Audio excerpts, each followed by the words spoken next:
Lafayette, and my particular area of research is solar energy. And the university owns and operates both a pilot scale concentrating solar thermal power plant and also a 1.1 megawatt photovoltaic power plant. And so we have a fair amount of experience in that area. I hope I can share that with everyone. Thank you, Dr. Chambers. Dr. Zappi, I saw that you just hopped on. Can you give us an introduction of name, affiliation, your group in the Climate Task Force, and then something you're interested to discuss today? Oh, okay. Well, good morning, everybody. I'm the guy that can't figure out Zoom, apparently. I'm a chemical engineer. What do you expect? My name is Mark Zappi. I am the executive director of the Energy Institute of Louisiana at the University of Louisiana at Lafayette. Chemical engineer by training.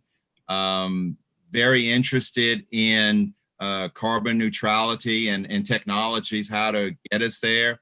And also, I guess kind of strange for an engineer, is how does technology and society interface? And they're very interactive. And what I could do as an engineer to ensure that our society is equitable, green, fair, but also the realization we have to have an economy. So I'm the guy that tries to balance everything as the engineer. So hopefully today we can come up with some ideas of how to advance our goal. So with that, I'll end. Thank you, Dr. Zappi. Great to have you here. And Dr. Virginia Burkett.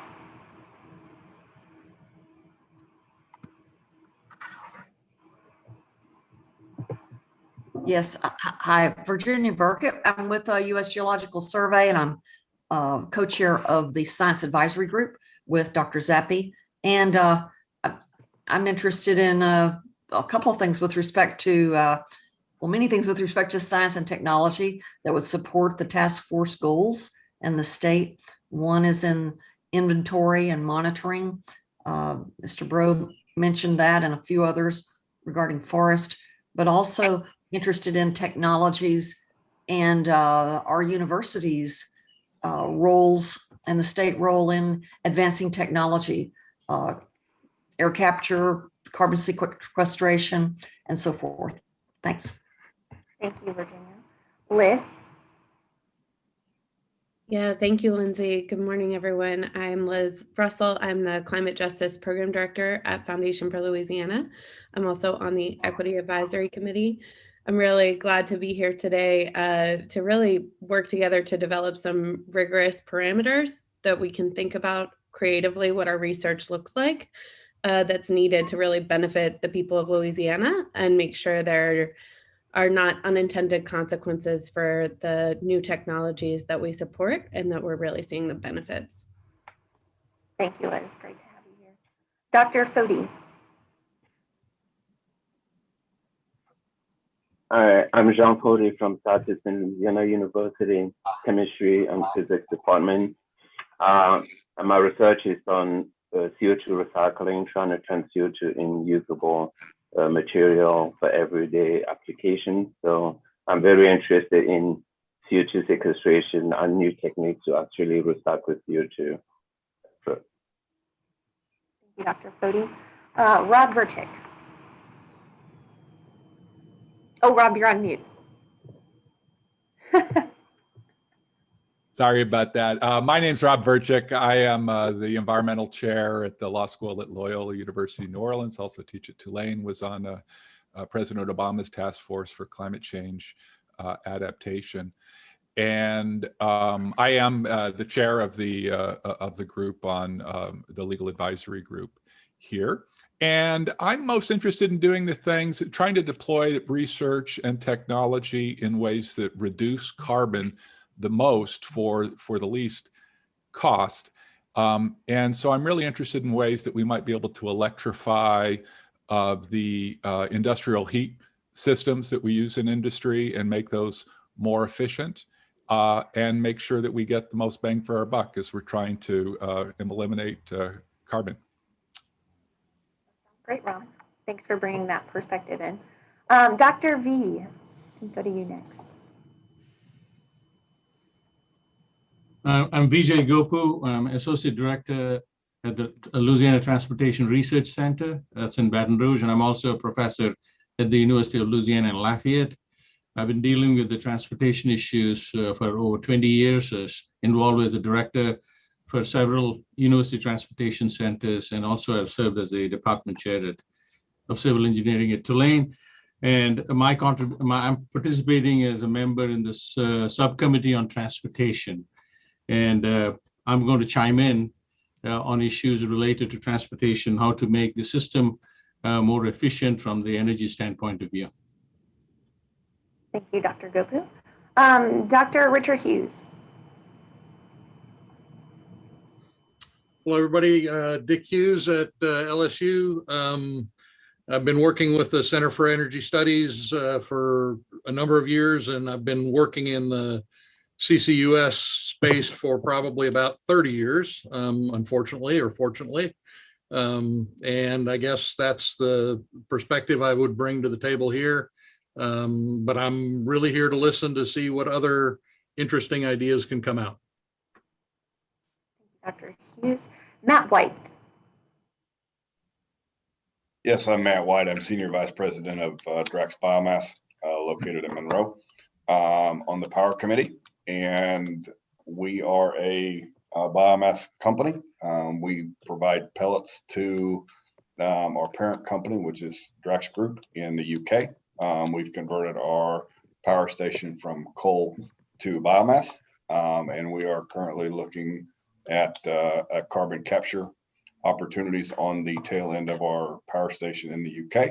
We're also looking for opportunities to do a similar setup in the US, specifically here in the state of Louisiana. So looking for those type of opportunities.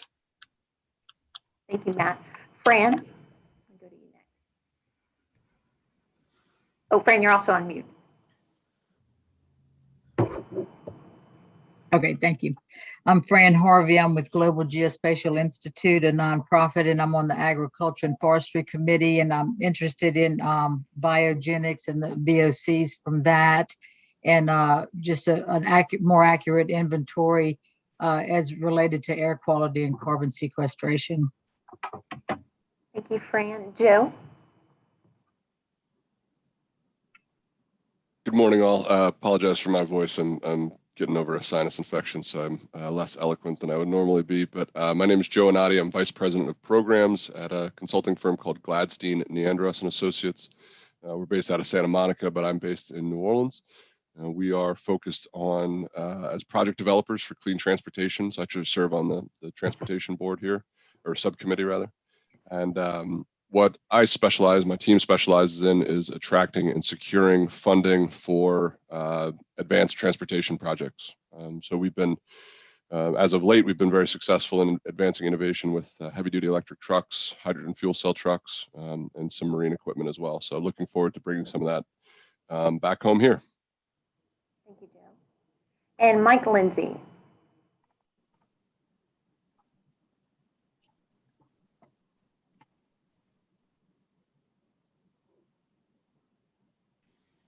Mike, we see you unmuted, but we don't hear you.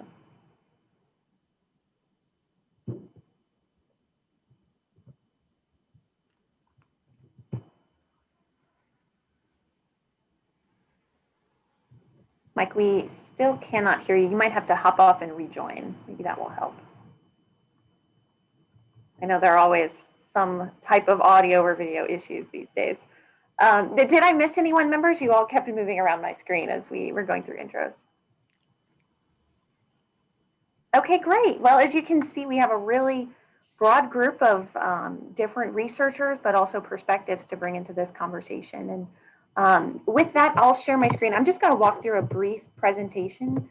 As I mentioned, we want to spend most of this time in a working session, letting you guys all talk.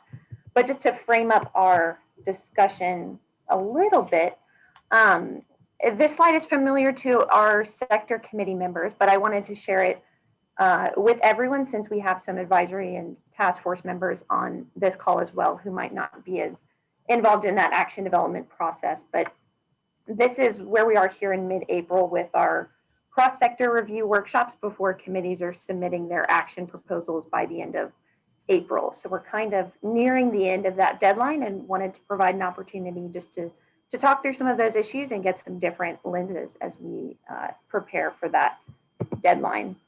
So as we described in the last all hands meeting in February, we're currently working at 2 different scales right now. So one is focused on action development. This is where our sector committees have been focused in green.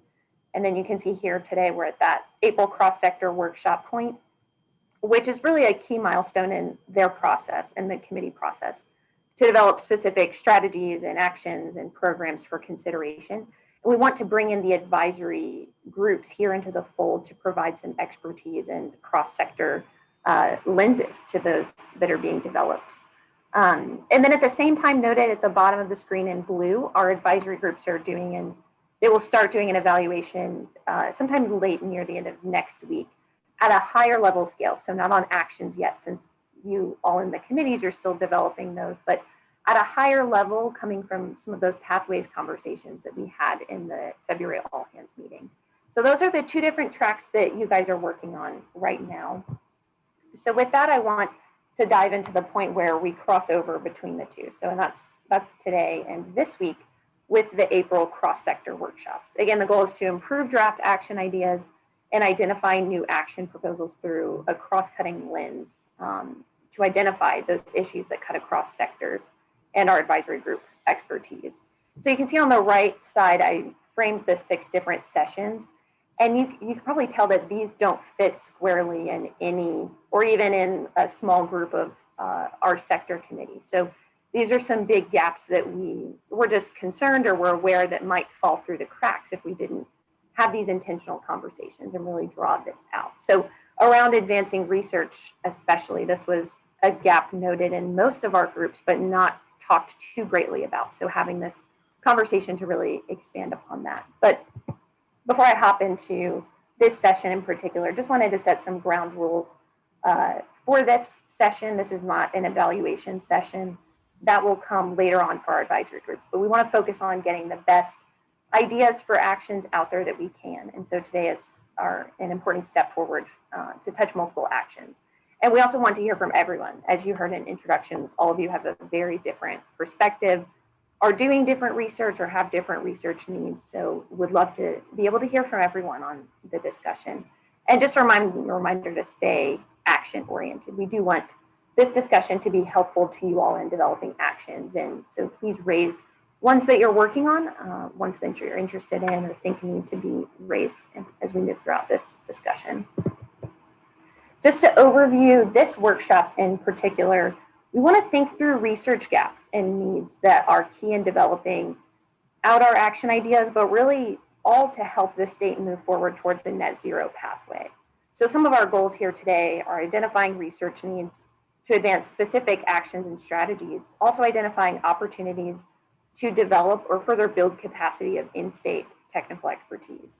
What are resources to support research and technology? And then do we translate these into specific action proposals? Do we incorporate them into existing action proposals? Or do they kind of sit at the end of the climate plan as a further area of study that needs to be looked into more?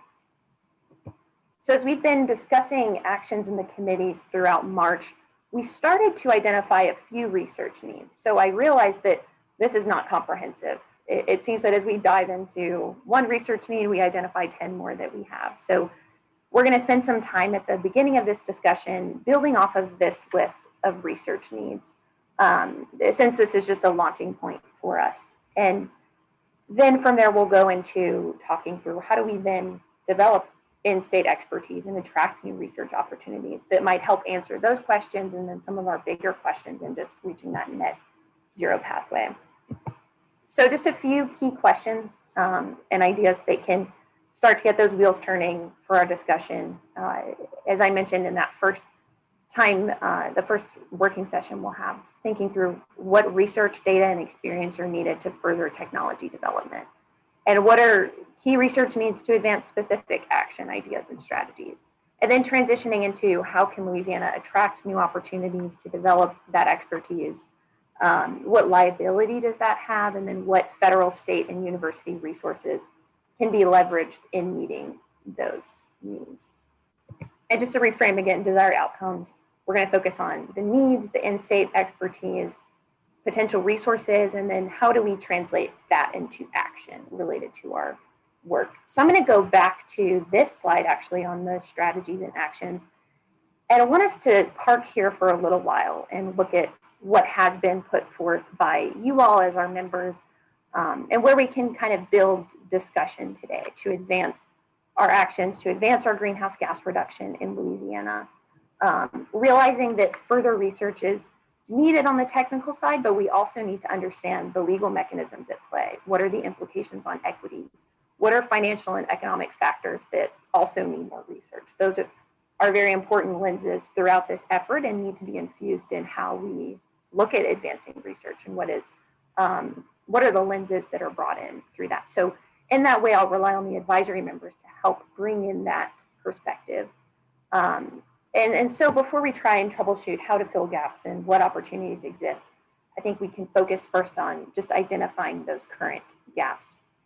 So I'll leave this slide up for now as we go into a discussion, and just a few things that might be able to kick us off. I would ask any members who have identified these needs that I've listed out here, just to help us further flesh out those specific research areas within that. These are very big categories. And so we want to get to a little bit narrower of a research ask and research questions.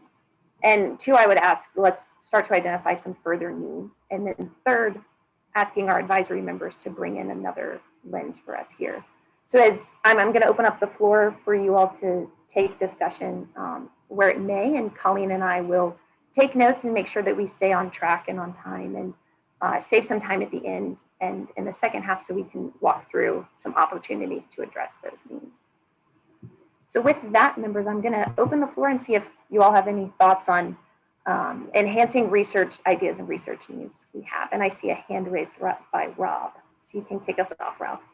Yeah, I didn't mean to start us all off, but I just wanted to add something to the identify research needs, because everything I'm reading and what Eric Larson told us in our program and so on was that the meat of this whole issue is reducing carbon production and electrifying things. And so that the second to the last one, invest in technology to increase renewable power production, that's probably, in terms of moving the needle to reducing carbon, that's probably the most important thing on this whole list. And I was just hoping to divide that between what it says and then also to add the distributional issues with the grid in general, because our ability to get wind power from the north, or our ability to create solar power in the south and send it up to the north, that all depends on better grid transmission. And I would just hope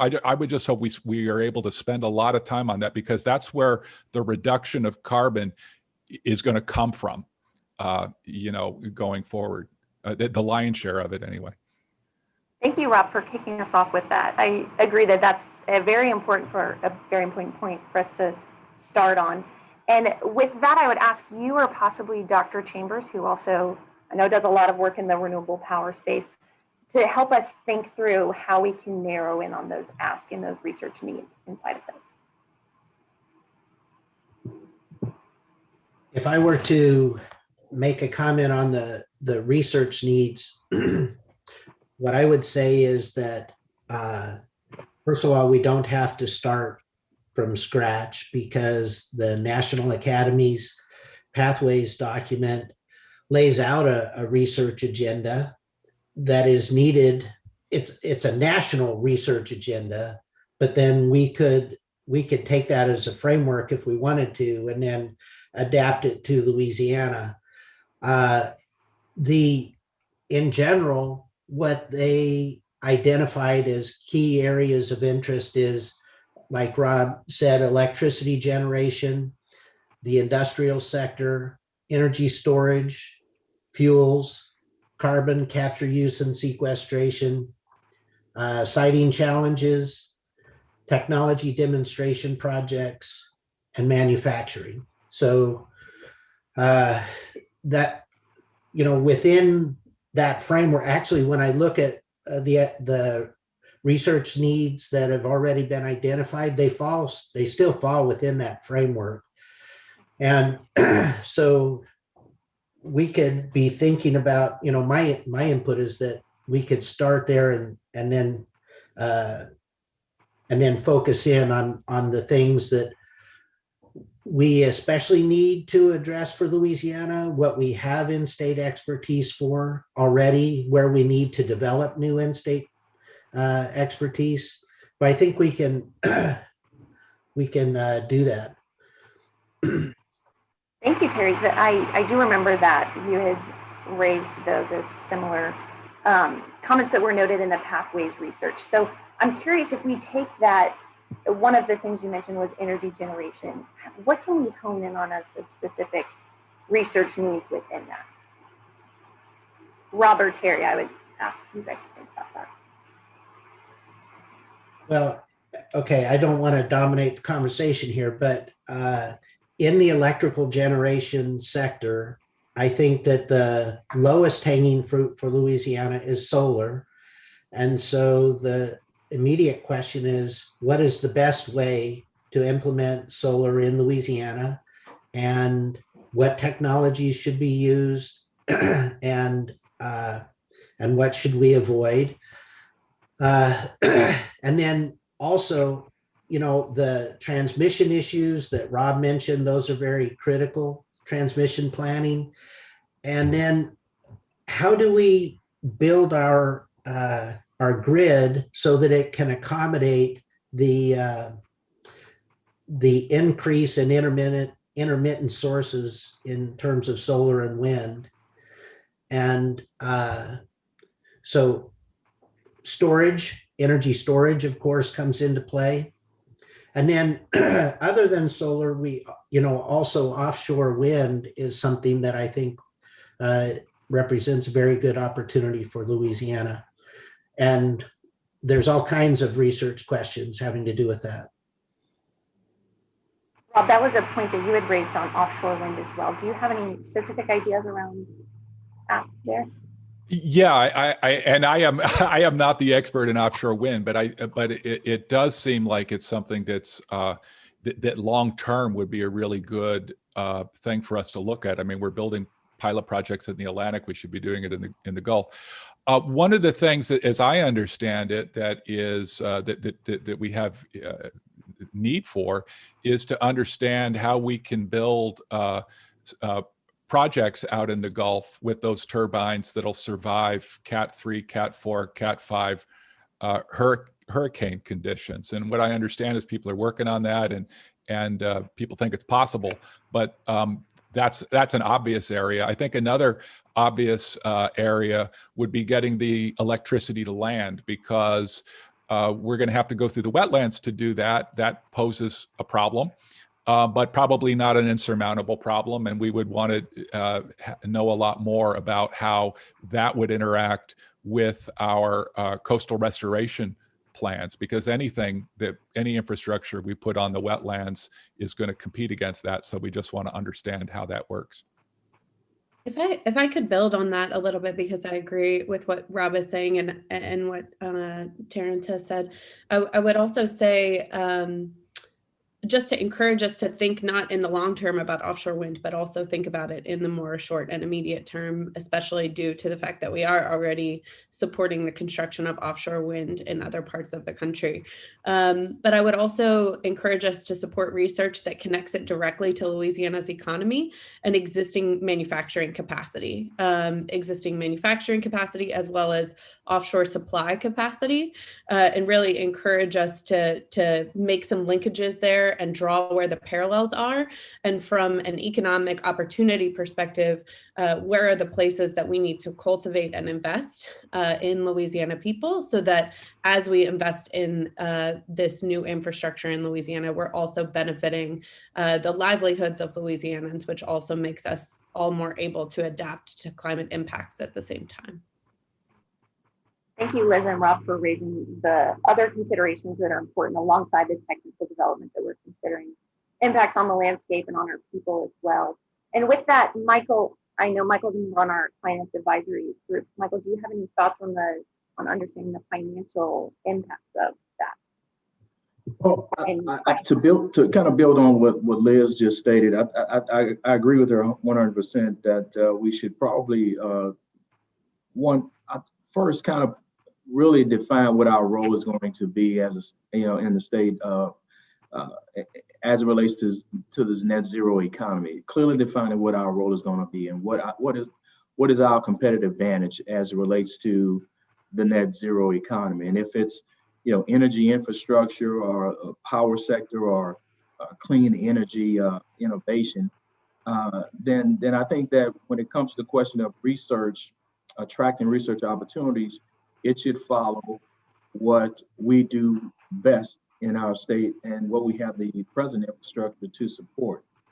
And so I think that if we're able to, one, capture our competitive advantage, to then build on research on those existing opportunities that we have in the state, then I think that from a financing perspective, the financing dollars will follow if that exists. I just think it's very important that we define what it is that we're going to do in the state of Louisiana in this net zero economy, and really focus our energy in those areas. And how that helps to build a competitive advantage. Yes. Thank you, Michael, for those thoughts. Dr. Gopu, I see you first, and then Dr. John. When you're identifying research needs, one of the things that would be important is building resilient and sustainable solar farms. We have extreme winds in Louisiana. Like earlier speaker mentioned, we have category 3, 4, 5 winds, and these solar farms have to be able to resist those type of wind forces and just not cause havoc. And so that's something which is an area of research for our researchers. And another issue is we are all talking about EVs and all that. That's great, but we have to also consider the tremendous environmental damage that is being caused by lithium. So that means there's a research opportunity in investing in solid state batteries. I think at some point this lithium needs to be abandoned because it's causing havoc in some countries, and it's caused groundwater depletion and tremendous environmental damage. So if you're talking about research opportunities, that's another thing that could be invested is in solid state batteries. And we need to definitely consider moving away from lithium because first of all, they're risky, and then you can see some of these Teslas exploding on you. And these recharge stations, more attention needs to be paid and placed on those because first they have to be low cost to make it attractive. Otherwise, we're going to be replacing gasoline cost with recharge cost. That's not going to make it attractive. So these are the areas, some of the things that would be potential issues for researchers. That's all I wanted to say. Thank you, Dr. Gopu, for that. And I'll ask Dr. Chambers to think on that as we transition into the second half of this discussion on further developing those expertise, because I know that's an area that you've been working on. But I'll move now to Dr. Jung, and then Dr. Fody and Dr. Hughes. Yes, I am Chang Yun Jung from LSU Ag Center. I would like to mention about the agricultural sector to identifying the research need. It seems we have to do some work on the mitigating the greenhouse gas emission from the agricultural land, including the rice field and other the row crop field as well. So LSU Ag Center, we do some research on the carbon sequestration and the greenhouse mitigation research in here. So I'd like to mention about that one. Thank you, Dr. Jung, for that. And Joey, I wonder if you might have any thoughts on building from there with the Department of Ag and Forestry, some of the actions that you've been working on or needs in that area that you've also identified. So after we get through Dr. Fody and Dr. Hughes, Joey, I'm going to come back to you. Dr. Fody? Yeah, I'm from Southeast Louisiana University, as I mentioned before. One of the things that has always kind of, I look at Louisiana, look at how Louisiana is changed to the coast. I wonder why we never kind of thought of it like the northern European country, where you have like nature-based approach to all the technology you bring in the climate change. You see, water gonna keep coming to Louisiana. We're still gonna have a lot of shore, and I'm thinking, yeah, solar by the shore, or maybe the wind, solar and things like that. The wind panel or solar panel by the shores, but design it in the way that it's gonna be part of our coastal restoration can be a very good approach to this. Not just kind of take it, separate it from all the things, but see how you can combine all those, use a clear nature-based approach to actually go by doing this. So that was just one of the things I was like, not just disconnected from other things, but the new research should be actually having a big dimension towards nature-based, so that we can actually make sure that our coastal environment can benefit from that technology as well as we set it up. Thank you, Dr. Fody. That builds on the points raised by Liz and Rob around infrastructure and enhancing our natural environment. And we can come back to that as we think through opportunities to do so. Dr. Hughes, I'm going to go to you next. Okay, so it's not just offshore wind. There should also be, I believe, offshore tidal current issues. And I'm going to put somebody else on the spot to explain or comment about that. I know Dr. Zappi is a co-PI of something that we put together on offshore safety. Dr. Thompson did that, but Dr. Zappi is the co-PI on that. So maybe if you need some more explanation on that, maybe he can chime in with. Thank you, Dr. Hughes. Do you want me to chime in now, Lindsay? That's perfect. Take it away. Yeah. Thanks, Dick. There is. Let me take a step backwards. I think what everybody's kind of dancing around and saying, and I think very well, is that there's really two major opportunities in research. The first one is applying these technologies within Louisiana, and whether it's solar or wind. Let's take solar. In Louisiana, we get a fairly medium band of solar irradiation. That means that we have different issues that are unique to the Gulf of Mexico coastal plain than you'd see in Arizona or you'd see in Maine. And I think as we look at applying these technologies, we have to look very regionally of how do we make them fit. Wind's another example. We have issues, I think Rob brought up, of the hurricanes, but also our offshore wind is not nearly as strong as what you get off, let's say, New York or Maine or Massachusetts.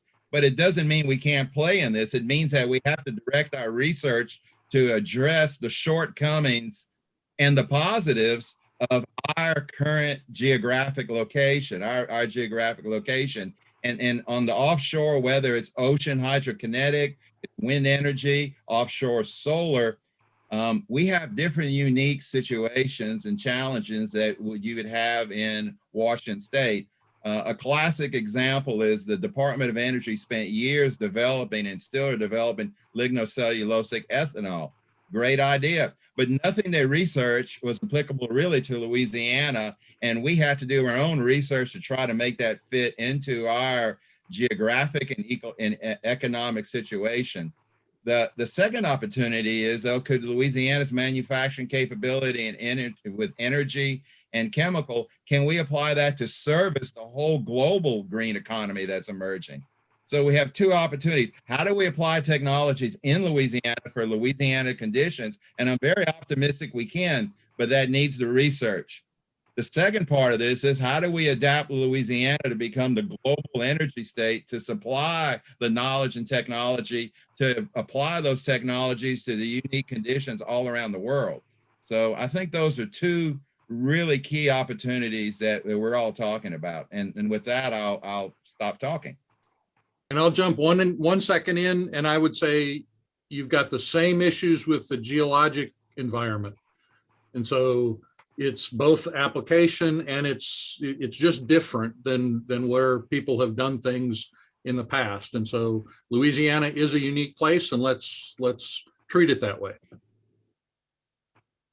Thank you, Dr. Hughes and Zappi, for raising those great points. And Dr. Zappi, I think that's a really great way to frame this discussion. So in regard to that first point you raised on applying technologies for our Louisiana conditions, we've talked about that some with solar in regard to energy storage and implementing solar well in Louisiana.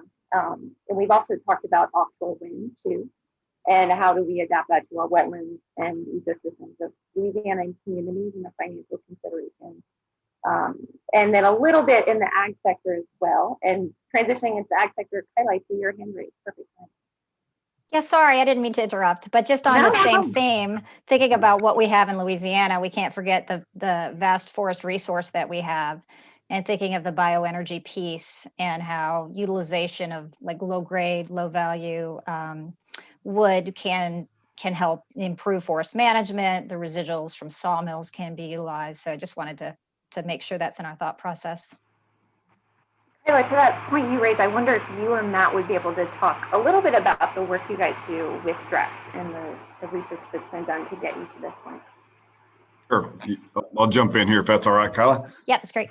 So if you look at what we do, essentially what we've done in the UK is we've converted a coal-based power station away from coal, and we now burn, completely converted that power station to biomass. So what we're looking at here, as I sit and I listen to the conversation we're having here about how we build infrastructure and how we look at different alternatives to generate opportunities here in the state of Louisiana and use our resources, what we're wanting to look at and consider is can we take an existing coal-fired power station that is getting ready to shut down, because most of them in the US are getting ready to shut down. How do we take that existing power station, convert it from coal to biomass? You have the infrastructure, you have all of the storage capabilities that's all sitting there that's basically going to be torn down because it's no longer being able to be used as coal, and repurpose that by burning biomass in those power generation stations. The biomass comes from the state of Louisiana. You've got one of the best forest beds here in the Southeast. You're generating job upon job upon job here from logging and transportation, and then you will keep the power station open. So instead of severely impacting rural communities where the power stations are and shutting them down, we can keep them in operation. And that is something that we're very passionate about. We feel like it is an opportunity from a climate change perspective. We're also looking and pioneering technology, the technical use of BECCS or carbon capture in the UK, and we want to be able to do the same thing here in the US, and then be able to utilize the infrastructure that we have here from a CO2 pipeline capability to tap in. From a state perspective, we have all of that setting right here. We have the infrastructure, and we have all of that at our fingertips. It's getting us the ability to capitalize on it. And that's literally what we were in Baton Rouge last week, trying to work with our government officials to try to enable that exact project to happen in the state of Louisiana. Thank you, Matt, for walking us through that. And I'm going to come back to you when we get to the opportunities position so we can talk through some opportunities around there in Louisiana. But I'm curious if there are any research needs in developing that out and transferring that, the work that you've done in the UK to more locally. Yes, essentially, yes. We have that capability. We were the first power station to convert from coal to biomass. We have that capability and that technical expertise in doing that. So we're actually looking, to partner with opportunities in Japan to do the exact same thing there. The other thing that we're really starting to do is what other opportunities are there to use from our wood fiber? You know, can we extract sugar? Can we extract jet fuel? We're on the leading edge of all of that. We're looking to partner. We've got a $10 to $11 million project right now. It's a pilot plant that we're looking to build at one of our facilities to extract the sugars out of the fiber. And is there opportunities to use that for animal nutrition and different applications like that? So we have a whole group in the UK that is looking for R&D opportunities, and it's all wood-based. And for take a drive in the state of Louisiana, and you see that's one of our most abundant natural resources. And how do we capitalize on that? And that's really from a Drax perspective. That's our business model is how do we continue to look for opportunities around that business. Thanks for sharing that, Matt. And Liz, I see your hand raised. I'll go to you next. Yeah, thanks, Lindsay. I just wanted to kind of tie together a couple of points that I hear being made. I think for me, you know, coal in Louisiana is not as significant as in other states around the country. I think we have 4 to 6 locations, but y'all forgive me if I'm slightly off there. But for me, there's a bigger question that we need to be asking with any new technology, that it really regards the financial viability and what is the most bang for our buck, and being able to reduce our emissions, reduce our net emissions over time, and reduce our emissions by making investments that set us up to deal with a shifting global market, frankly, that is already in many cases transitioning away from fossil fuel investment. So I also want to flag, we touched on, a number of speakers just touched on the unique subsidence geologic conditions of Louisiana. And so just making sure that we have research that's interrogating case studies of where new technologies might have been effective in areas with similar geologic properties, where those cases even exist. Or how do we need to interrogate the existing geologic conditions with these new technologies in order to make sure that we're not increasing vulnerability for the residents of Louisiana?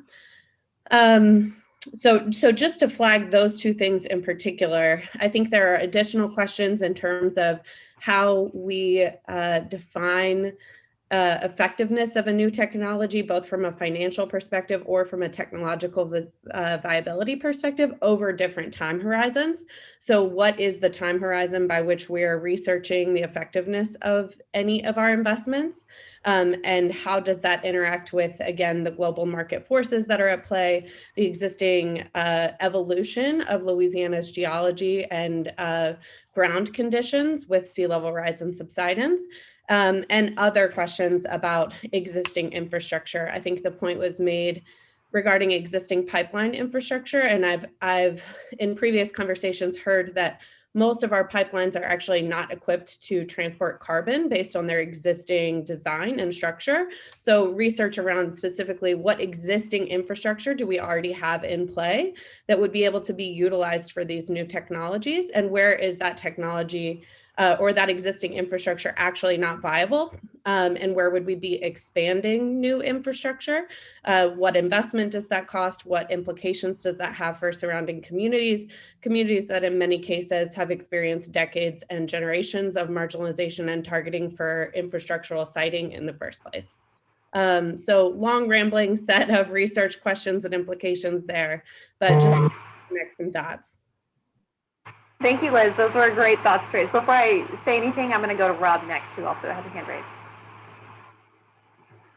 Oh, I was just going to echo something that Virginia has been saying in the chat, which I think that a really big opportunity is more research in probably aerial sensing of methane leaks. There are, you know, this is a technology that's really building in other states. We could be building it too. And the Biden administration, when it comes out with new controls over methane, that's just going to make that the need for that kind of technology so much larger, and the market for that technology is going to rocket when methane, when we have stricter methane controls. And so that's something that we could really learn a lot from. And I'll just leave it to Virginia to talk about the science of it, because I'm sure it's a really big deal. If I may elaborate slightly, yes, thank you, Rob. I've just got off of a workshop this morning with the European Space Agency, and they showed us these new tools across Europe for looking at point sources. And for the global stock take under the Paris Agreement, a lot of countries are investing now in tracking using remote sensing of the greenhouse gas emissions, and we can be prepared for this. So whatever strategies we come up with, folks are going to be able to look at the effectiveness of this and detect methane plumes, for example, even though, so we need to be able to do that. And it's also adds transparency to the state net zero plan. You know, we can talk about doing all kinds of things, but unless we have evidence, empirical data that we can use to verify the effectiveness of these investments. And also these tools can be used not just to detect plumes, but to detect uptake. So your forest and wetlands, you know, we need the on the ground work for sure that we've got, that our folks are working on. And you've heard about Camille Stagg's work and the U.S. Forest Service inventory analysis, all kinds of in situ data. But this ability to detect remotely, I think the state, you know, we have a lot of remote sensing expertise at LSU and at University of Louisiana, and we ought to just gear up for this. Thanks.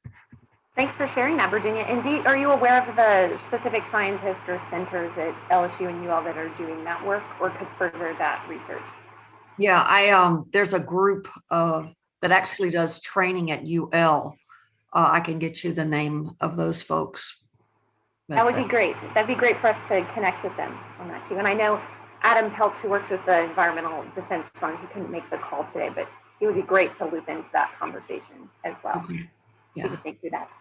So members, before we move on in a few minutes to start thinking through opportunities, we've identified some really great gaps with solar and offshore, with wood, existing infrastructure, and then bringing in the financial and technical and environmental and human dimensions as well.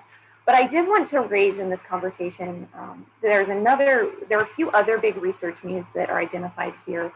So one around developing in-state CCUS expertise. I'm going to ping Jason Myers as well as Jason Langclow and maybe Nathan McBride on that one. And then I want to make sure we also touch on the transportation angle as well. So Joe and Dr. Gopu, if either teams, if you guys want to tee up what research needs you're identifying in those areas, and we can have a conversation for a few minutes on that. Yeah, I can jump in first. I think the conversation today is actually pretty timely. In the transportation space, when we talk about attracting opportunities in climate forcing and carbon reductions, you typically look to an office within the Department of Energy called the Vehicle Technologies Office. They issue a lot of funding opportunities, and just this morning they issued two really important funding opportunities for our space. The first of which is called Super Truck 3. The second of which is the low GHG program focused on clean transportation and innovation. The opportunity for Louisiana, I mean, we don't have a comparatively robust transportation market as you look at like California, Washington, New York. You know, those really population rich, population dense states. Those are where a lot of that money typically flows. But that doesn't mean innovation can't happen here. And so it's, you know, as my role, and I'm trying to attract some of the opportunities and build some projects with these funds, because Louisiana is just as eligible as any of these other states to attract funding, is how do we get that funding here? How do we make sure that the money is spent here to support our local economy, to drive innovation, to support our fleets, our technology, and you know, think about those solutions. I can tell you right now that the ones who are going to take it, the leading folks, are places like Oregon, which is where Freightliner is based, Detroit, which is where Navistar is based, North Carolina, which is where Volvo is based. Those are the states that are going to attract some of this innovation. And then the states where the big fleets are based, California, because all the huge fleets in LA and San Francisco, New York with the big ports. But that doesn't mean we can't play in that pool too. So we're trying to think pretty hard about, and Ann Vale, a colleague of mine at Louisiana Clean Fuels, are trying to think long and hard about how do we put our fleet, the Louisiana folks together to build that consortium effort to attract some of this funding here as well. Thank you for raising that, Joe. It's really exciting to hear about the opportunities that exist. Yeah. And Rob raised in the chat that we're a huge trucking hub. Is that right? So we might have some potential for these funds. We're not as much of a hub as we are a pass through, that is one of the challenges to these funding programs, is that the economy flows through Louisiana, not necessarily into, and in particularly regards to trucks. So the movement is along 10, not starting with 10. And that's been one of the big challenges, but that's kind of the nice benefit about the federal funding, is that federal funds can cross states, whereas state funding has to stay within. So we can attract a federal funding opportunity that could be Texas to Georgia, because now we have the Houston to Atlanta corridor, and we can start thinking about those ideas. And that is maybe a more appealing project to a federal landscape. Thank you. That's a good point, though, Rob. I appreciate you flagging that. It is a very salient point. Very important too in that consideration. So Joe, I'm gonna come back to you when we're thinking through opportunities and maybe considering what universities or how our effort can help with leveraging and accessing some of those funds. Fran, and then I'm going to go to Nate. I just wanted to piggyback on what Virginia was saying, and just let Virginia and the others know that in the Ag and Forestry Subcommittee, we are working with, I've had a conversation with Richard Keim and DeWitt Bro at LSU. We're working, to use remote sensing, for the inventory of greenhouse gases. So I just wanted to, pass that back to Virginia, and thank you for your comments, because I think that's an underused, resource that we haven't discussed, and so we're trying to get that off the table, and that's coming through that committee. Virginia, we might be able to get you plugged in on that. Yeah, definitely. That sounds great. Excellent. Thank you. Nathan, I'm going to kick it over to you to talk about some industrial sector research needs. Yeah, absolutely. Appreciate the opportunity. So I know we're very interested in two primary areas. One would be the CCUS space, the carbon capture, use, and sequestration, and then also land-based sequestration. I'll talk a little bit about what I have in mind on the land-based first. I know the state's done a lot of work, and I think this might, so stop me if I'm over speaking here, but the state's doing a lot of work on the coast, obviously with the coastal master plan, and a lot of that's going to have a carbon offset aspect to it naturally as you're rebuilding marshland and forest reforestation.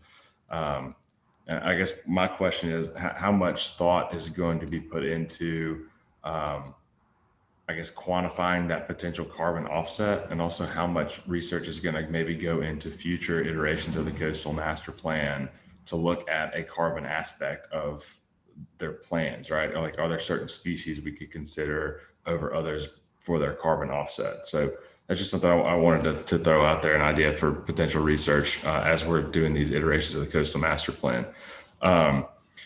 And then switching gears to the carbon capture, use, and sequestration.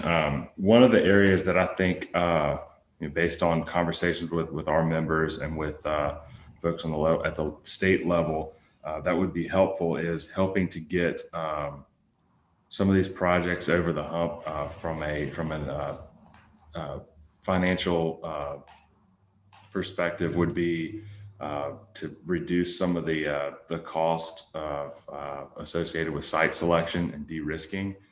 So some things I know that the LSU Center for Energy Studies have done in the past relating to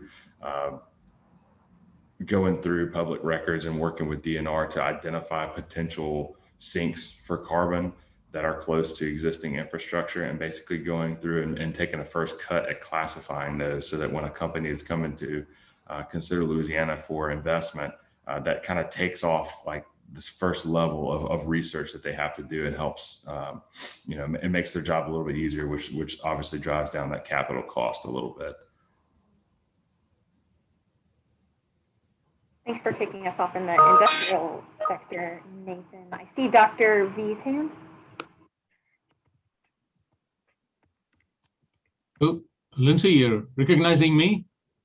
Yes, I saw your hand raised. Oh, okay. That's VJ. Okay. I just wanted to mention to you, when you talk about transportation related research, both Louisiana Transportation Research Center and University of Louisiana at Lafayette, we've been very aggressive going after research funding in the area of transportation. As you know, the Department of Transportation has a program called University Transportation Centers. They invest about $600 to $700 million on a 4-year cycle. And we are waiting for the transportation bill to be passed by the Congress. Once it is passed, I think we'll be going after these centers where we have a little bit of flexibility to address some of the issues that are being raised in this committee. So different areas of research can be pursued. And we're just sitting, we recently had one regional transportation center and one tier 1 transportation center with considerable amount of funding, and several of our universities were involved in doing that research. So it's something which we are not sitting on the sidelines. We are going after national, regional, and tier 1 university transportation centers. I think I'm glad I'm serving on this committee because it gives you an opportunity to identify areas of particular interest to the state of Louisiana. So we can address those with the funding that we're going to get from the feds. There's matching that is required that normally we match it with the university faculty members' time and indirect costs and so on and so forth. That's not an issue.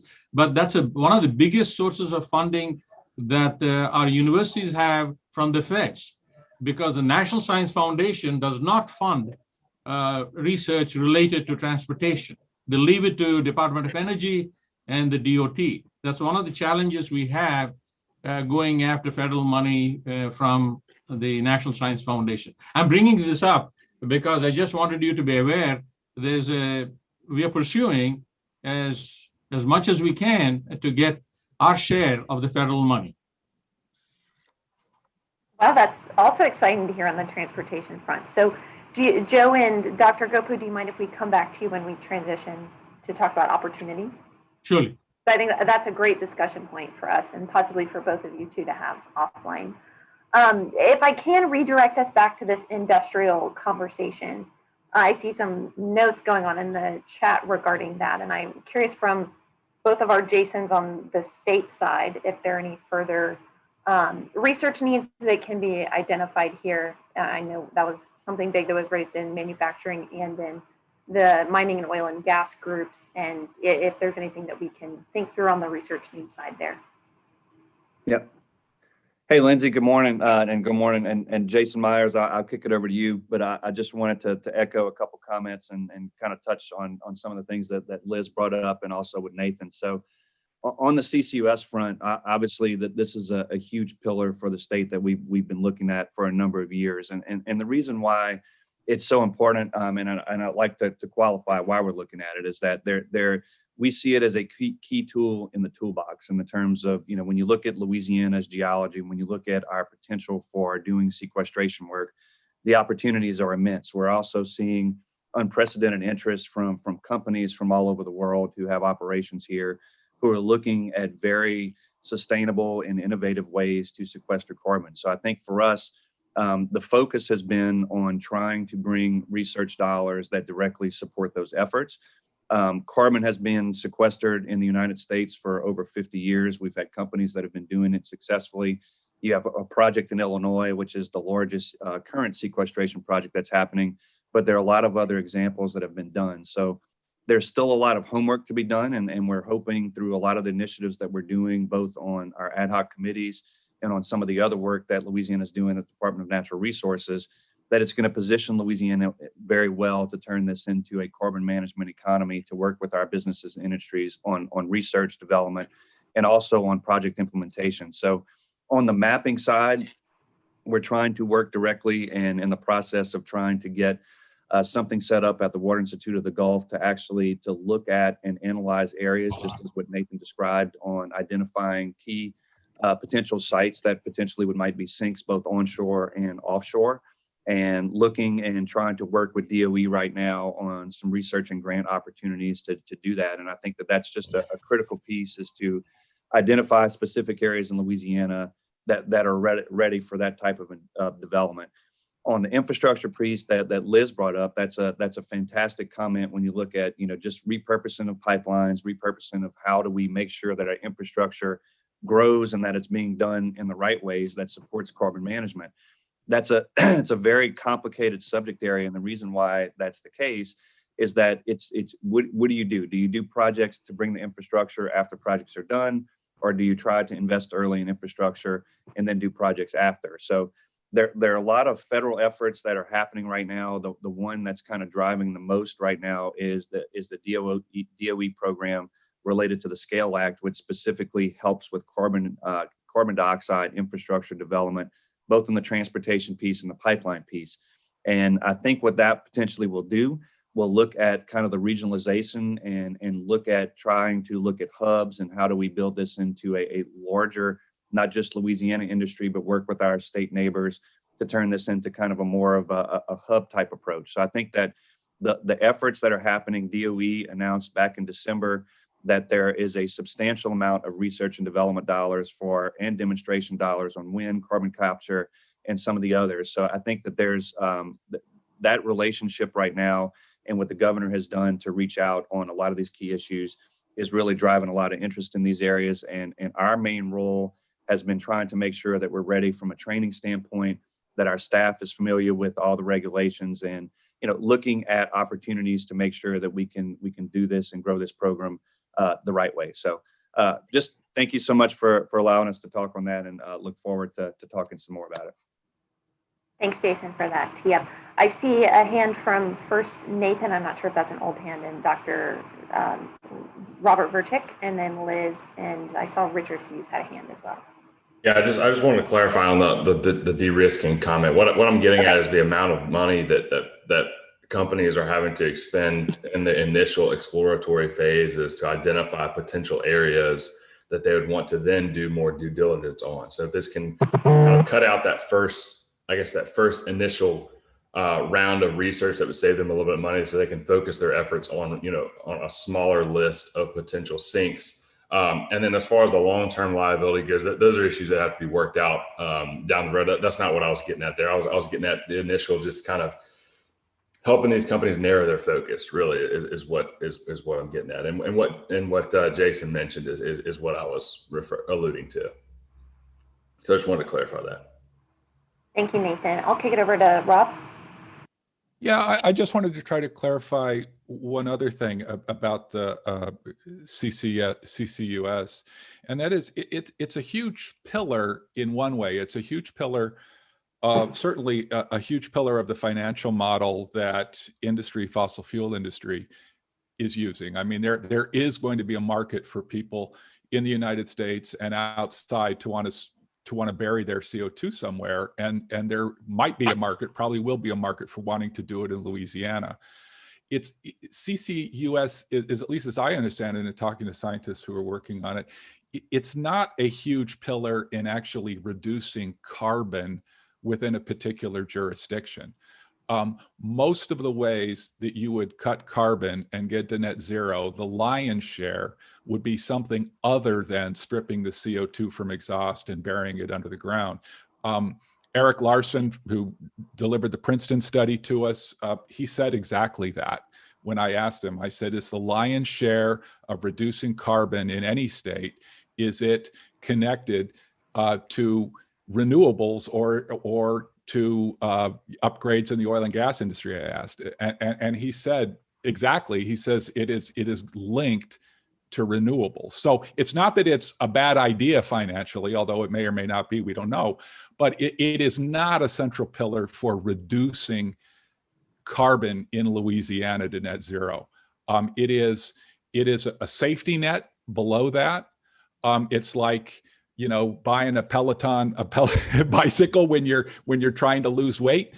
But if you're trying to lose weight, you got to change your diet. Nothing else helps. And if you spend all your time on the stationary bike, you lose sight of doing the things that you really need to do. So I just want to make sure that we see that. Also, just to say, yeah, there are a lot of uncertainties, and if we decide that we want to look into CCUS, we're going to need to think about a lot of different research ideas, including how you can prove that it's going to be stored permanently for thousands of years. And if you use the carbon, we're going to need research on knowing those life cycles. So if you use it to create chemicals that are going to be used, or create clothing or whatever it is, then you need to have research to know how long that captured carbon is going to stay in the sweater or the hoodie or the chemicals that are used, because at some point it's going to come out and then you're going to have the same issue again. So those are just some of the things I think we need to know about it. Not saying it's a terrible thing, just saying that it's a side dish in a very large buffet. Thanks, Rob, for taking those concerns, and let's think on how we can translate that into potential research opportunities and leverage some of the, I know Jason will talk when we pivot into thinking about opportunities, some maybe places where we can address the uncertainties and begin to put the notes, the comments that you guys made together on that. I'm going to pivot to Liz and then Dr. Fogey. Yeah, thanks, Lindsay. I just wanted to flag, I think there's a question in the chat for Jason on the names of the projects that you're citing for examples of successful carbon capture at scale. And just to dive deeper into that, again, what I touched on earlier in terms of geologic conditions for permanent storage capacity and the viability of that. For me, there's the need for specific research that interrogates Louisiana's unique geologic conditions and the viability of these types of investments for permanent storage capacity here. Again, just to be very explicit, the need to analyze our existing many thousands of miles of pipeline infrastructure and where those pipelines would or would not be equipped to actually work with carbon capture storage, so that we have a full sense of the extent of existing infrastructural assets that we could use, or the extent to which that has to be doubled down on, have tremendous public investment, and or potentially expands into communities that have already experienced many decades of marginalization due to existing infrastructural expansion in those areas. So really getting explicit with the research questions there around what those parameters are, what the impacts are, and what the implications are. And I appreciate, I think Nathan, I'm sorry, clarifying in terms of the liability question. For me, that is just a question in terms of being a Louisiana taxpayer. We need more understanding of our long-term legal liability with these projects over time. And I've asked some of these same questions in the DNR ad hoc committee process. But if we are participating in the siting selection of these projects, how does that influence viability? Of course, companies would do their own due diligence and additional analysis, but how does our involvement as a state actually influence liability that could impact the taxpayers and where our revenue from a state perspective has to go over time, really wanting to see a sophisticated analysis there. And additionally, just from a utility and infrastructure perspective, like what are the energy concerns that we would expect to see and the energy demands that we would expect to see on our existing electrification infrastructure or prospects from any of these projects? Where would those costs likely be passed on to ratepayers, and being able to be explicit about who covers those costs and how those different funding models work in the places, for example, that maybe have had effective use of carbon capture and storage and sequestration in the US.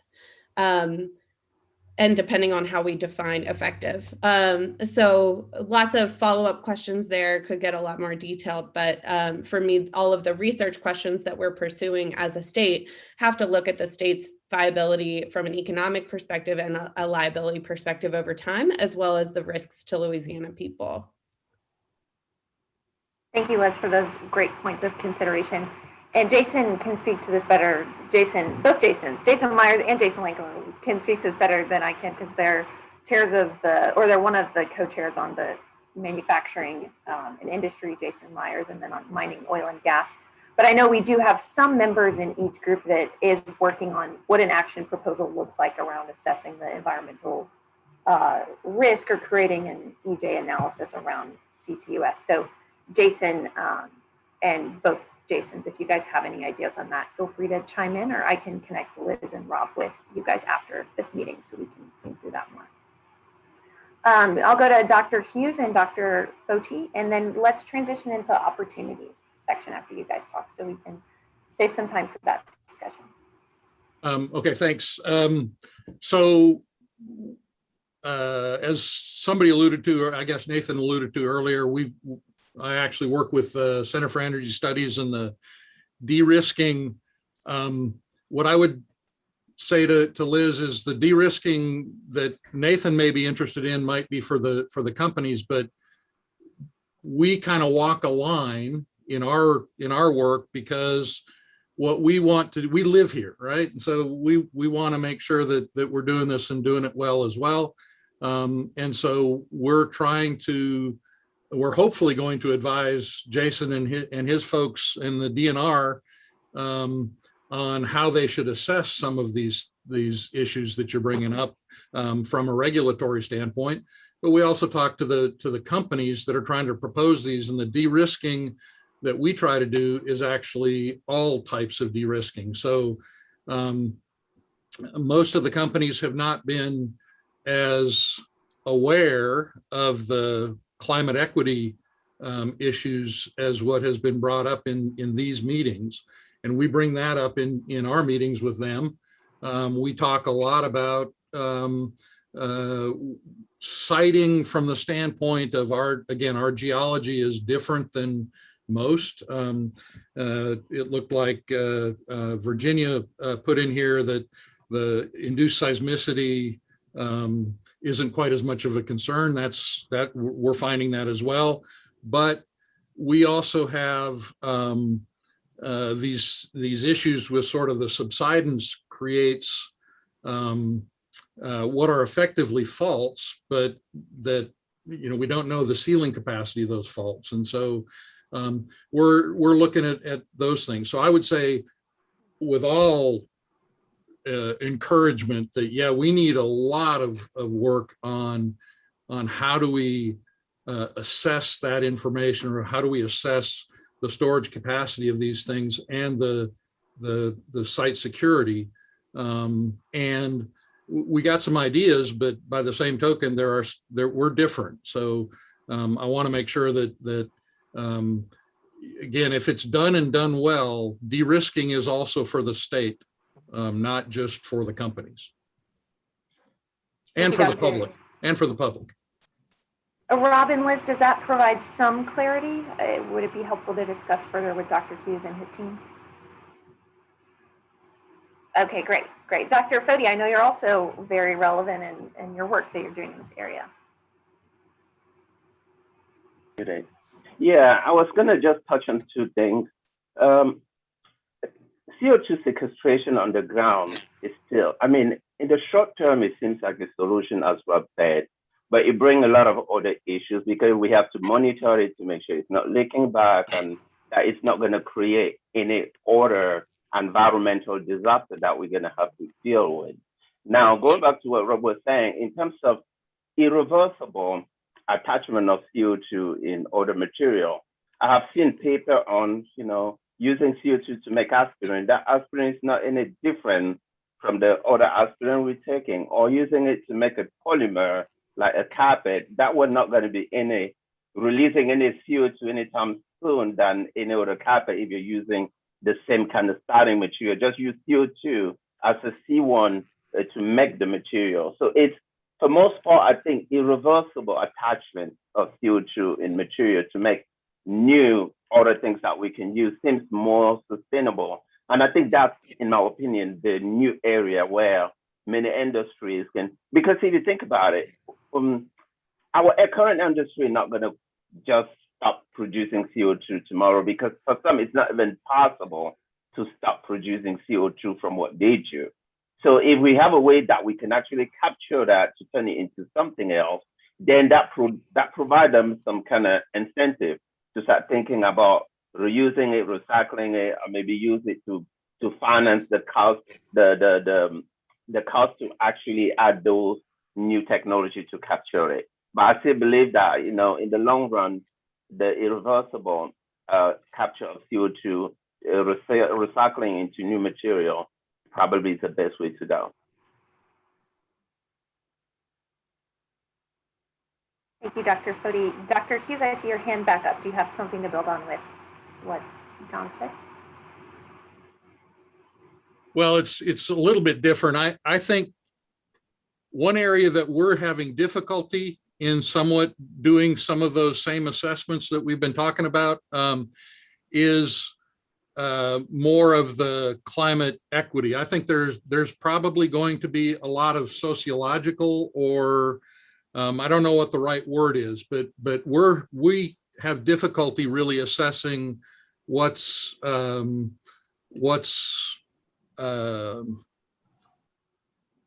needed to make sure that we don't have an impact on underrepresented groups or others that could be impacted by these things. And I think that we do mostly data evaluation, and so having that data to be able to come into a common source would be a good thing for us, because like I said, it's an area we can do the science and the technology all we want to, but still there's things we do things with surface land use and things like that, and we're pretty good at doing that. Where we get off is with the sociological aspects of what happens in the state. And that's exactly why we're here, Dr. Hughes. I appreciate your transparency in that. It's to identify those other angles that are also important in developing out research and understanding implications of these different new technologies. So Rob, I'll let you take it from there.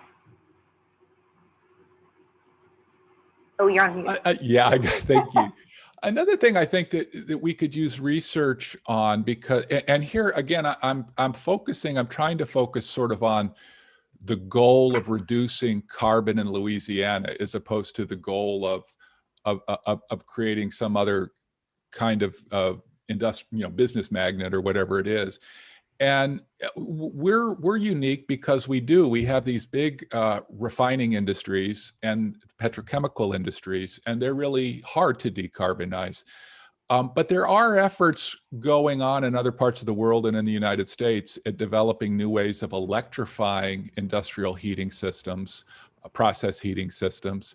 And there's a lot of work going on, I know at the EPA, for instance, in trying to figure out more ways to improve efficiency in industrial heating systems through improving heat transfer rates and things like that.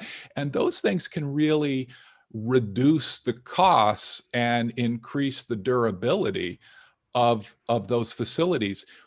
Bringing research into those things would, number one, be a much better way of reducing carbon in the state of Louisiana, and probably cheaper and more doable than figuring out a way to store, carbon under the ground for thousands and thousands of years. Now, maybe we end up doing that last thing, I don't know, but I'm just saying that I think that the research that I've been describing about electrification and efficiency goes farther in order to get to the goal of reducing net carbon in the state of Louisiana. If that's what we want to do, then I think these other ways might be a more efficient way of doing it. Thank you, Rob. That's a great point to raise. And Dr. Wang, I was just about to call on you, so perfect. This is right up your alley. Yeah, I was just trying to follow up on what Rob just mentioned. Actually, that's an excellent point. And I know we have been talking about a lot about renewable energy, how we can use more green or clean energy for the resource. But from our side, I'm from LSU Industrial Assessment Center, which is funded by U.S. Department of Energy. I'm also leading a EPA program called Louisiana P2 Pollution Prevention Program. So basically, what we do is provide no-cost technical assistance on energy assessment for local. We mainly focus on manufacturing facilities right now. So, we provide technical assistance for them how to use more energy efficient equipment to replace their old equipment, and how to use the more renewable resources in their production process, so they can use less energy and reduce, generate less carbon. So I think in the future, we do some research right now on the Industry 4.0 and smart manufacturer side to see how we can help with the production process to make it smarter and save some energy and reduce some energy consumption as well.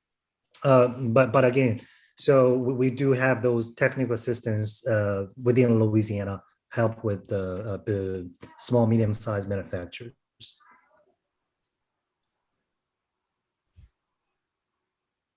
Thank you, Dr. Wayne. It's a great perspective to add in. Rob, if your hand's still up, I'm not sure. Oh, no. I always forget to lower it. That's quite all right. Is Jason Myers, are you still on? I feel like this would be a great area to hear some input from you on the state side. I'm here. Sorry, I'm having technical difficulty over here. But yeah, Jason Lanklow said it pretty well earlier, and everybody has been really kind of hammering the nail on the head here, where when we just need to look and see what we can reduce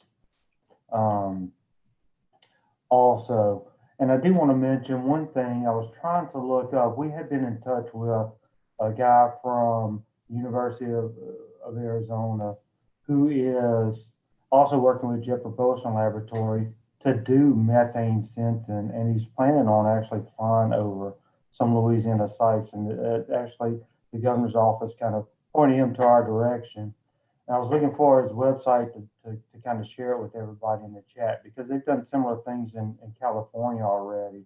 And he's looking to expand his research and to more be able to identify the sources, and they can also identify and quantify some of the sources too. So some of the things that Jason was just saying, where Lanklow was saying in the chat here, where half the industrial emissions occur with 3 sectors, they kind of find similar results too, where they're seeing a lot of emissions that people may not be aware of. And then when they approach the facilities or whatever, they go out there and they take a look and they kind of handle it as well. So I'm going to share that with y'all in the chat in a second whenever I get this email to work correctly. But I guess I'll leave it at that one. Thank you for that, Jason. And I believe his name is Riley Duran. They do flyovers with NASA. But Jason, if you can find specifically his website, that would be great to share. I sure will. And I looked at it, it's very cool. And they've done a lot of their work in California. And they fly over a few times so that they're not just looking for anomalies here, but they're looking for kind of continued patterns type things. But I'm gonna find that for us, and I'm gonna put it on the chat for us. Thank you, Jason. Members, I'm going to transition us to this right side of the screen to think through some opportunities. I know we don't have too long left for this discussion, but maybe for about 10 minutes we can think through some federal opportunities, and at the state level, in-state expertise we have or we need to build around these areas. And Colleen, I might lean on you I've taken a lot of notes from this discussion, but to help us synthesize those areas. We've touched on solar and offshore wind in the beginning, and then wood as well, going back to the points that Matt White had raised.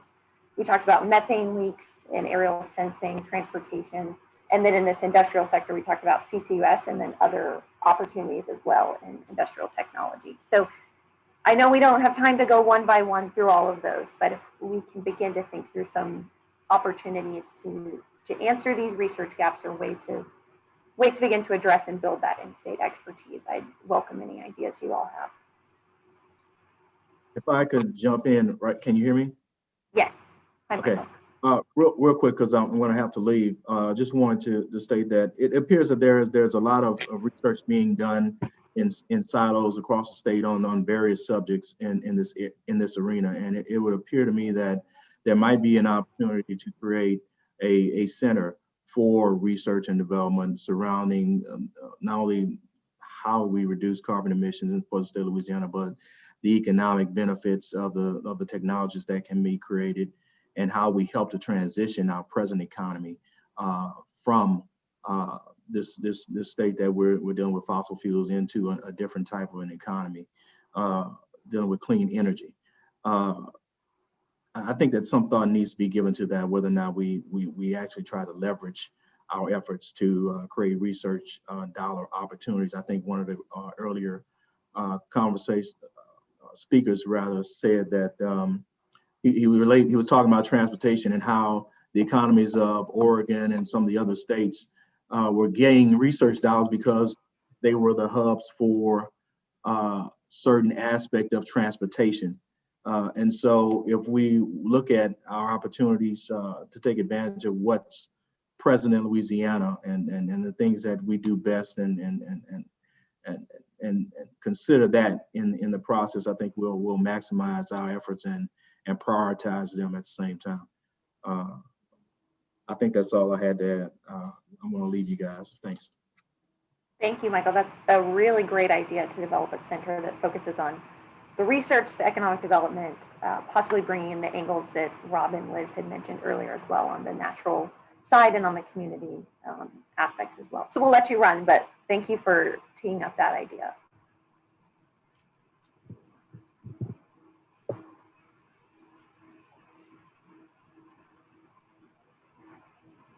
Yes, Liz.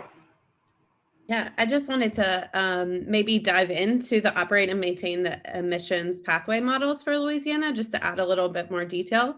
One of the things it sounds like we're not fully clear on the updating, the CO2 update that's in process, the inventory, is the extent to which it in real time indicates new emissions from new facilities that are being permitted.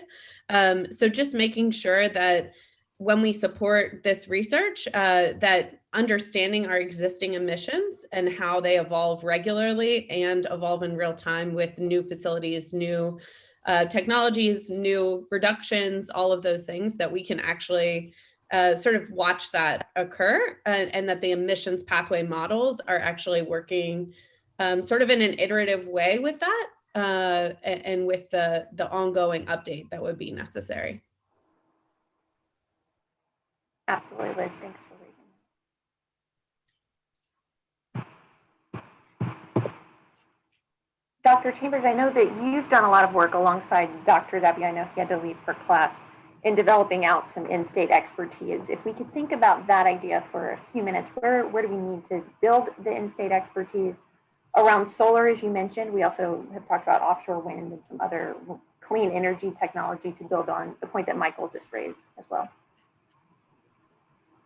Well, let me kind of back up just a little bit. I actually feel like, with regard to the universities and community and technical colleges in the state, I think that there could be a role for virtually every one of those entities that is interested in getting involved. We have a lot of expertise in pockets across the state. We have various universities that are really good at the policy and economics regarding these things, and we have others that are good at the technology. And then with regard to the education and workforce development, there are others who are really good at that. What I don't know that we've done is to really take a comprehensive inventory of what our state research abilities are across the whole state. I think that's something that we could do fairly quickly, but I'm at least unaware of that kind of inventory being done yet. One area where I think that we need to develop in-state expertise right now is offshore wind. I'm not aware of a university that is doing a lot of work in that area right now in Louisiana. Maybe I'm wrong. I hope I'm wrong, but right now I'm not aware of anybody doing that work right now.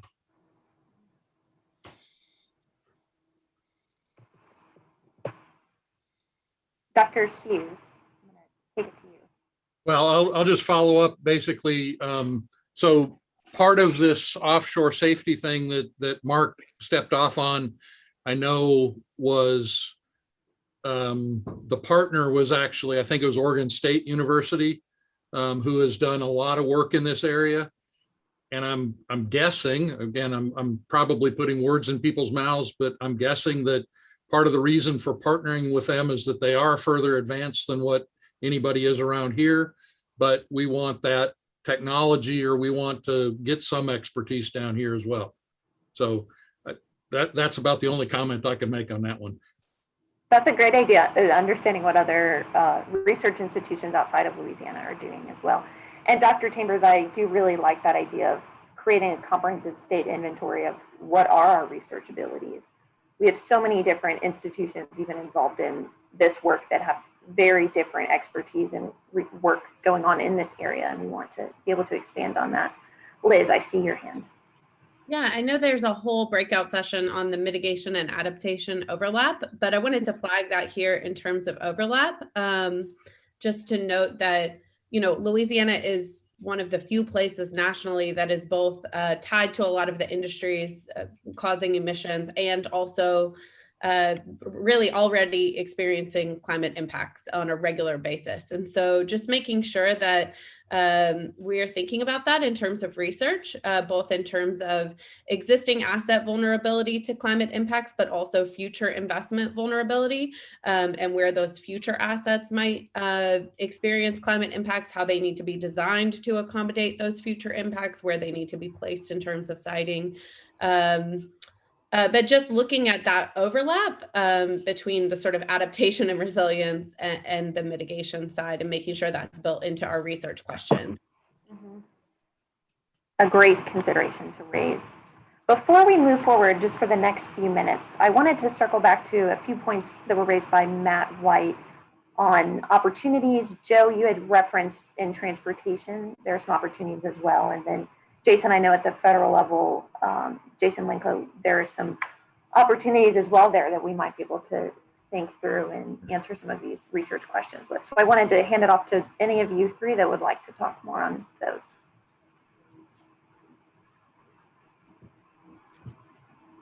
I can start. I mean, from a Drax perspective, that is something that we're looking to develop here in the state of Louisiana. Matter of fact, we were in Baton Rouge last week and met with Jason and had the discussion around carbon capturing. There's a lot of opportunities we feel for us, both in the Southeast, and we consider Louisiana home. That's where our corporate office is, and we really want to partner with the state to develop an opportunity here in our home state. Just, you know, starting the wheels turning, but really looking for that opportunity where we can go build a power station and integrate into the electrical grid structure here in the state. There's a lot of opportunities for us. It will actually reduce our processing of the fiber. We won't have to pelletize it. So there's a lot of opportunities there. We can take a tremendous amount of the cost from our perspective out, because we're not having to, right now we transport it from where it's produced all the way to the UK. So if we're generating the fiber and turning it into electricity within a very small footprint, it just reduces the cost. And we're hoping that through that process, we can, you know, make a viable option. That sounds like a great opportunity for collaboration among the state and the work that you guys are doing, and the industrial sector as well. So thank you for raising that. Any other considerations as we're thinking through some of these federal opportunities? And this is, you know, an ongoing discussion we can come back to. The Biden administration is putting forth a lot of potential funding towards climate research with a heavy emphasis on creating the U.S. as a climate research and innovation hub. And Virginia, I see your hand raised. I'll kick it to you. Yes, on the Biden administration I don't know what kind of money you call it, but there's this infrastructure. Boy, I mean, we are in a really unique position and driver's seat here on this transportation infrastructure for carbon capture and underground storage. And I would think that no one could compete with us, possibly Texas.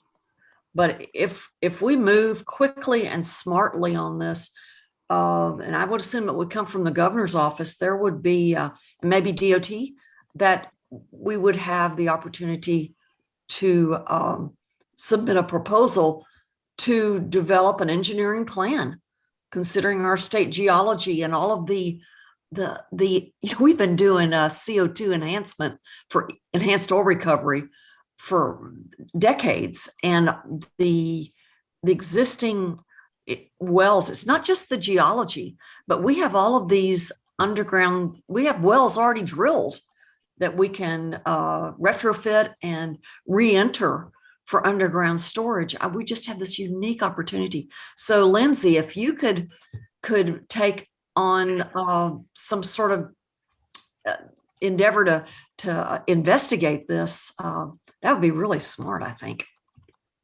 Virginia, I know that was an idea put forth by, one of the many ideas put forth by the mining and oil and gas group. So possibly you could connect with Dr. Hughes. I see his hand is raised and might be a good connection point for you to have there.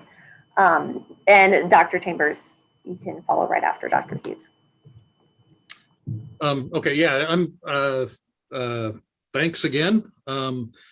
Yes, and the point I was going to raise was largely that our ability to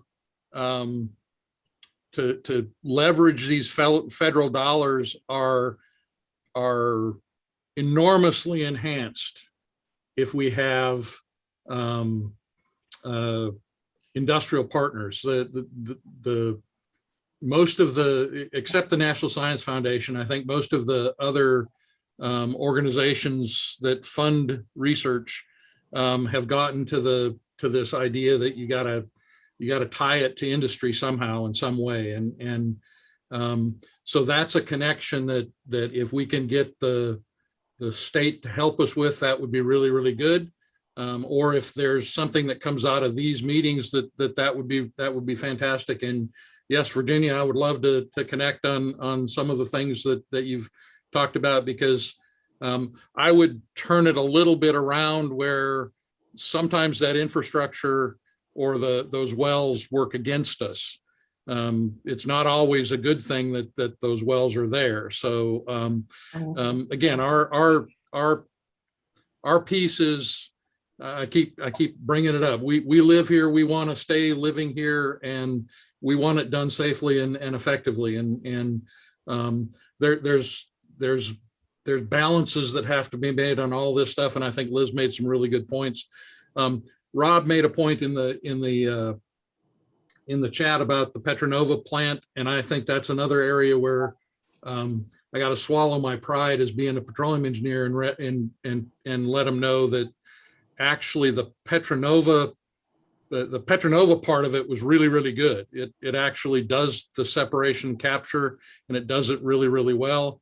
It was actually the oil and gas side that they stopped accepting the CO2 because the oil price was negative at the time, I guess. And so the failure of that, I would probably attribute more to the sink side than the source side. And again, I think if we do a little bit better job on the sink side, we'll do better with that. Dr. Chambers? Yeah, I'd like to build on what a few of the other speakers have mentioned, which is the idea that we become far more competitive on these federal grant proposals if we have a very strong team. Individual researchers, single PI research proposals are almost unheard of these days in DOE. And instead, what they look for are very strong teams. And So, and that includes both universities and industry, as Dr. Hughes mentioned. So I think that something perhaps that this task force could do that would be beneficial would be to create a this inventory of people who are interested in research and partnering on particular research topics, so that when when somebody's getting ready to write a DOE proposal, for example, they, on a particular topic, they would know, okay, I could go to this university and talk to this professor, and I could maybe get a partner out of this industry. I could get an industry partner from this group. So, and you know, when DOE puts out an RFP, that very often they request this kind of information, who's interested in teaming from all across the country, of course, but now we could do it within the state. And it can be something very simple. It can just be a spreadsheet, a Google Doc or whatever that is somewhere that people could just add their, you know, add their name and contact information. I'm interested in partnering with people to research this topic.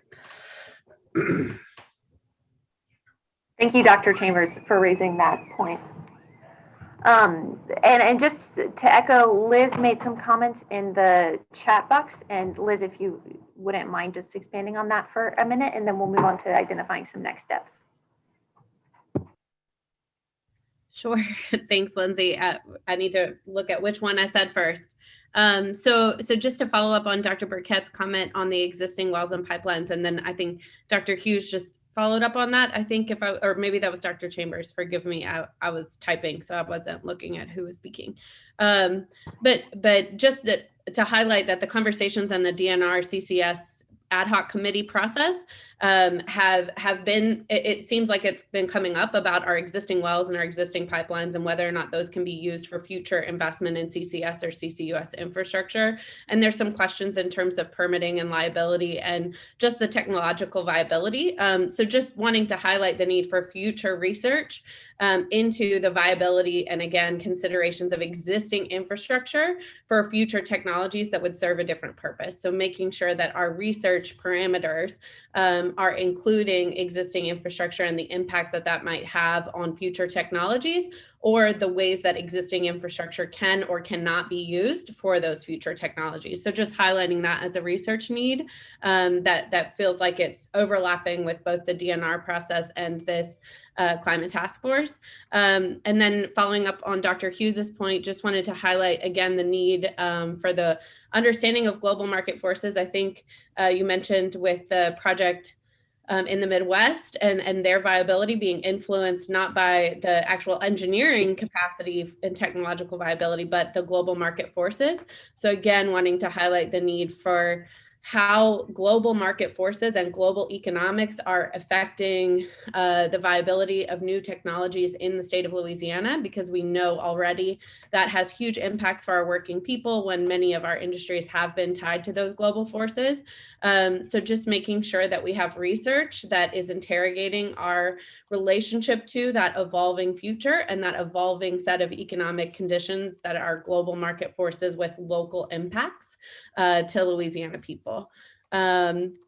So just highlighting those two things in terms of research needs in particular. I'm sure we could have longer discussions about the individual points, but the research need, both of those.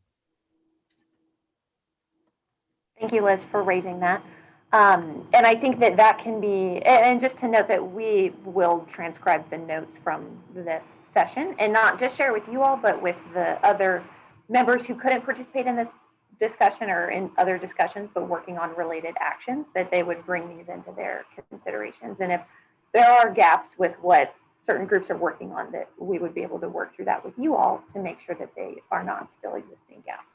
So with that, I'll turn it over to Colleen, who's going to walk us through some next steps. I think this discussion has been really helpful, just further fleshing out what some of these research needs are across different clean energy techniques and technologies that we're looking at moving forward. So Colleen, with that, can you talk us through some next steps?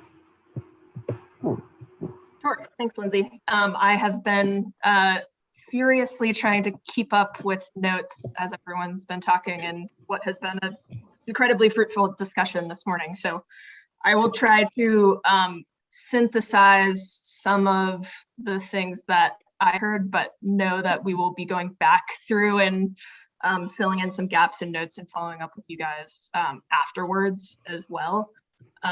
As Lindsay kicked us off at the top, one of our goals at this point in the process is really identifying some specific ways that we want to refine some actions that might be under development, or even identify, maybe where there's an opportunity to translate some of these things into a specific action proposal.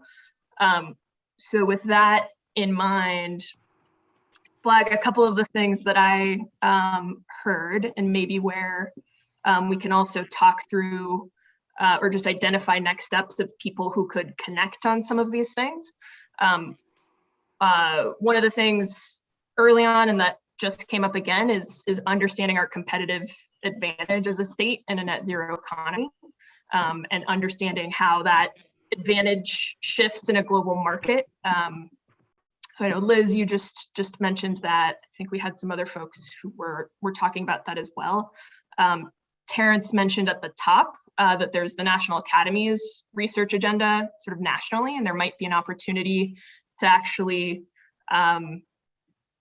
develop a Louisiana-specific research agenda, synthesizing much of this conversation. That might actually be something we propose in the final plan, and could be something that we even start, if there's a group that wants to start working on what that would look like as an action or as something for the strategy.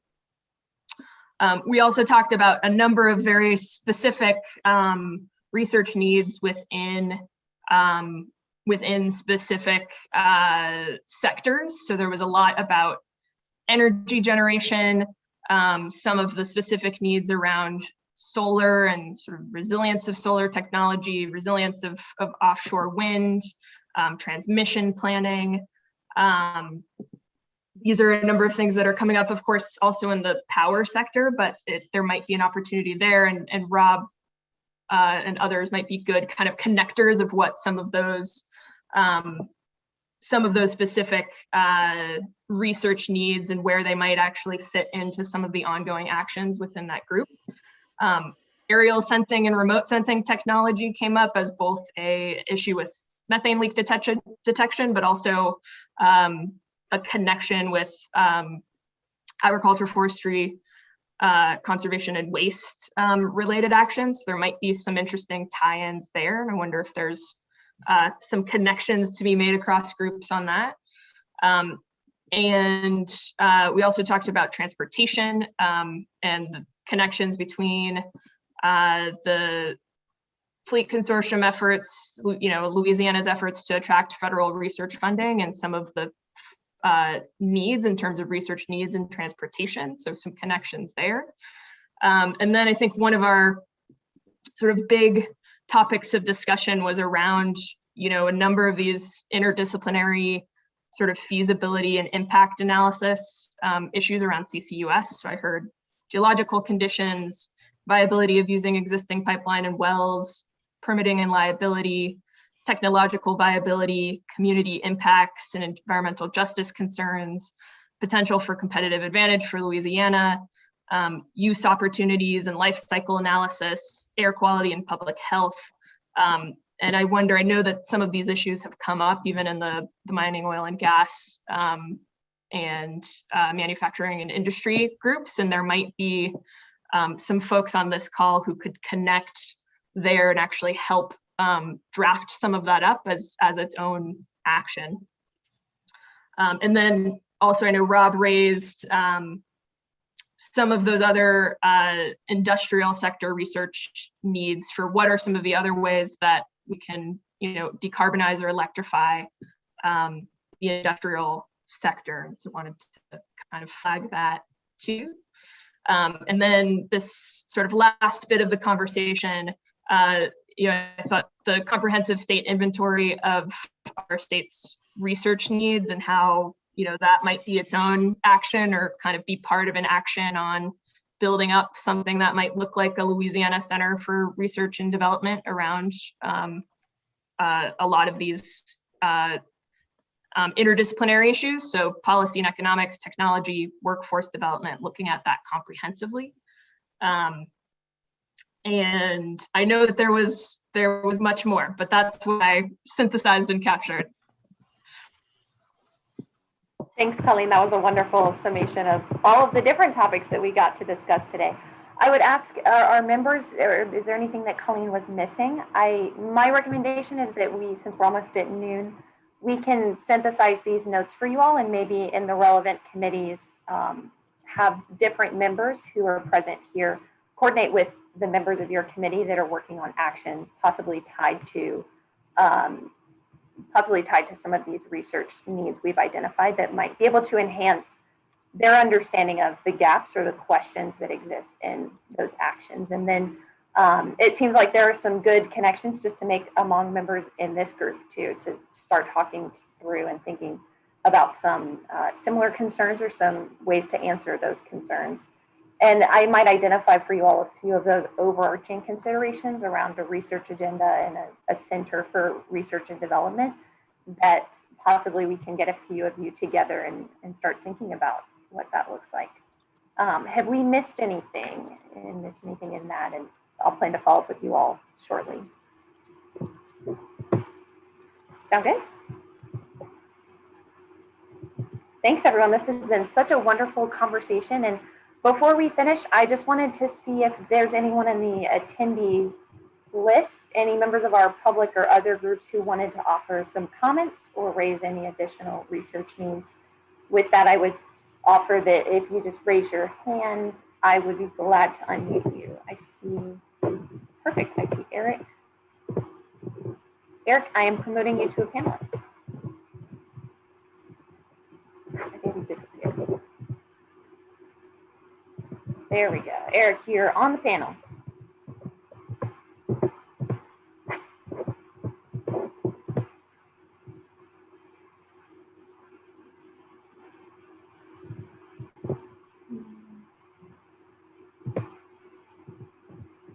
Eric, if you're talking, we don't have your audio with us yet. There we go. There we go. I'll even start my video. There we go. Good to see you. I have an interest in the particularly industrial side of things and ways to improve those processes to capture carbon that's not being captured today. For example, we produce quite a bit of very clean CO2, if you can conceive of that, in terms of processed CO2 from our ammonia plants and from our hydrogen plants, gray hydrogen plants at the refineries. If you think of California as being primarily energy related to transportation, it's about 60% in California. In Louisiana, 60% of the CO2 and the energy production and consumption is focused on petrochemicals and refining. So we have a very big industrial sector, and we believe there are a number of ways to reduce the amount of CO2 that's actually making its way into the atmosphere by capturing that CO2 before it's vented. So an example is in the ammonia area, we produce 30% of the ammonia used in the United States, and you don't eat without ammonia. So we need the ammonia production countrywide, but it also produces 3 or 4 pounds of CO2 for every pound of ammonia produced. So that's one of those categories where we think there may be ways to capture some of that CO2.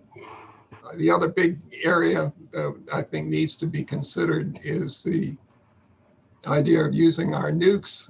We have a large nuclear power generation capability in the state, and we could use that to feed or produce green hydrogen through electrolysis, and then use that green hydrogen to produce green methane, and that would convert our existing fleet of methane, gray methane fired combined cycle plants over into a green methane version. That doesn't really get rid of CO2, but it's a CO2 neutral approach. So in general, I would just have a plea for the research committee to think about industrial processes and go back to the basics of how we produce the chemicals that we are using to see if there are ways short of sequestration that would allow us to convert those into stable products. That's it. Thank you, Eric, for raising those considerations. Those are great points, and I didn't realize we weren't even able to touch on the green hydrogen and go further into those industrial processes. So I appreciate you raising those considerations for this group, and possibly a great place where you can connect with some people who are present on the discussion today. Are there any other comments? Anyone else in the attendees? I'm checking our climate@la.gov email one more time. See if we have any comments.